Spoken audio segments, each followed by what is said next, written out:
Keyboard shortcuts are quick ways to use computer commands with just keys on the keyboard, saving time and effort while working on files or folders.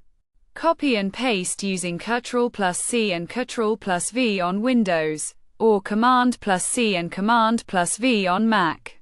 Keyboard shortcuts help you save documents quickly by pressing specific keys instead of using menu options. This saves time and makes working on your computer easier. Keyboard shortcuts help you switch between applications quickly by using key combinations instead of mouse clicks. Undo mistakes by pressing Ctrl+Z and redo them with Ctrl+Y. Keyboard shortcuts help you do tasks faster by using keys on your keyboard instead of pointing and clicking with the mouse. This saves time and makes working on the computer more efficient.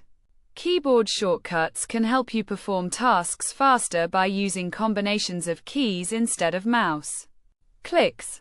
Common shortcuts include copying, Ctrl+C, and pasting, Ctrl+V.